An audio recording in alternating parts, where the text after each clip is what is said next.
অশ্লীলতার যে সময়টা পার হলো বাংলাদেশে ২০০১ থেকে ২০০৭ সেই সময়টা তারা স্বচক্ষে দেখেছে, উপলব্ধি করেছে এবং তারা লজ্জায়, ঘৃণায় এখন যে ব্যাপারটা হচ্ছে সেটা হচ্ছে আধুনিকায়নে ভার্সন 2 অশ্লীল। আপনার ব্যাকগ্রাউন্ড বিশাল পাণ্ডিত্য, বাবা মুক্তিযোদ্ধা, উমুক তুমুক হ্যান ত্যান, আপনার পুঁজিটাই মেন। এটা কি পুঁজিবাদ সাম্রাজ্য বাংলাদেশ? সিনেমার মাধ্যমে আপনি টাকা রোজগার করেন না। অশ্লীলতার সময় তো মানুষ করেছে, অশ্লীলতার সময় যে শাস্তিগুলো হয়েছে, অশ্লীল নির্মাতাদের, শিল্পীদের আপনি দেখেন, এরা নাই কিন্তু। যারা এটা মন্তব্য করছে বা কথা বলছে তারা আমার মনে হয় সেই সময়টা দেখছে। অশ্লীলতার যে সময়টা পার হলো বাংলাদেশে ২০০১ থেকে ২০০৭ সেই সময়টা তারা স্বচক্ষে দেখেছে, উপলব্ধি করেছে এবং তারা লজ্জায়, ঘৃণায়। কারণ হচ্ছে যে আমি নিজে দেখেছি, অনেক সিনেমা হলে আমি যেতাম।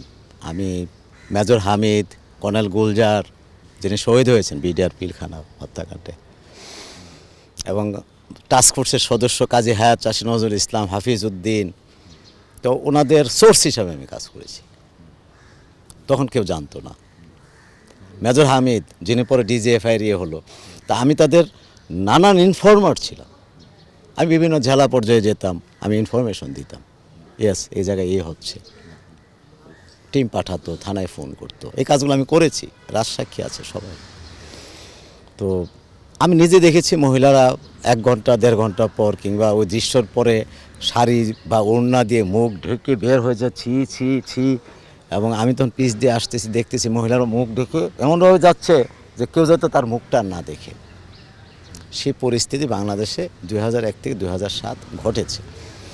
সেখান থেকে কিন্তু উত্তরণ ঘটছে, আবার অশ্লীলতা বন্ধ হয়েছে। এটার জন্যে সবচেয়ে বড় যে কৃতিত্ব সেটা হলো কর্নেল গুলজার, র্যাব প্রধান ছিলেন তখন, এবং তার সাথে টিম, এমডি মহোদয় এবং আমাদের কিছু সংগঠনের নেতৃবৃন্দরা।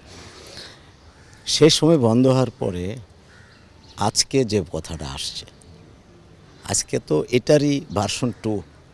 অশ্লীলতার যে প্রথম ভার্সন ২০০০ সালের পর থেকে যেটা, এখন ভার্সন 2 এখন অন্যভাবে আসছে, আধুনিকায়নে আসছে। তখনকার 35 অ্যানালগ সিস্টেম, ওটার একটা ফরম্যাট ছিল, হ্যাঁ, এবং সস্তা বিনোদনের ব্যাপার, বাথরুমে গান, অমুক তমুক হ্যানত্যান। এখন যে ব্যাপারটা হচ্ছে সেটা হচ্ছে আধুনিকায়নে ভার্সন 2 অশ্লীল চলচ্চিত্র।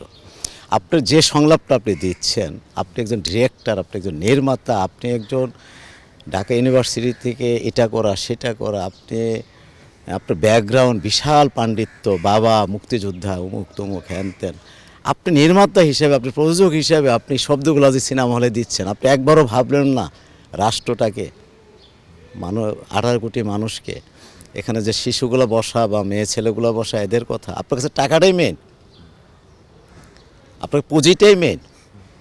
এটা কি পুঁজিবাদ সাম্রাজ্য বাংলাদেশ? সিনেমার মাধ্যমে আপনি টাকা রোজগার করেন না। অশ্লীলতার সময় তো মানুষ করেছে, এবং চরম সত্য, আপনি কথাগুলো আমাকে প্রচার করে দিবেন যে অশ্লীলতার সময় যে শাস্তিগুলো হয়েছে, অশ্লীল নির্মাতাদের, শিল্পীদের আপনি দেখেন, এরা নাই কিন্তু। এবং তারা কেউ মৃত্যুর পর তাদের লাশ এফডিসিতে আসেনি। অনেক নাম করা লোক, অনেক পয়সাওয়ালা লোক, প্রাডো গাড়ি, পিছে গাড়ি, সামনে গাড়ি, কোটি কোটি টাকার মালিক, কিন্তু যখন মৃত্যুর পর না না দরকার নাই, থাক। কারণ এই কারণে যে ওনার জানাজা মন থেকে কেউ পড়তে আসবে না। তো তোমার মৃত্যুর পর তো তুমি এখানে জানাজাটাও পাইলে না। আছে কিন্তু কেউ নাম বলে ছোটো হয়ে যায়, আল্লাহ ওনাকে বেহেশতে নাকি, তার শাস্তি পেয়েছে। এবং আরও যারা জীবিত আছে বা চলাফেরা ওদের আড়াল হয়ে থাকে। আজকে যদি এই অশ্লীলতাকে অন্যভাবে আমরা বা আমাদের যারা, তারা যদি নিয়ে আসে, প্রদর্শনের ব্যবস্থা করে, এটি তো গুরুতর অপরাধ, তাদের জন্য শাস্তি থাকবে।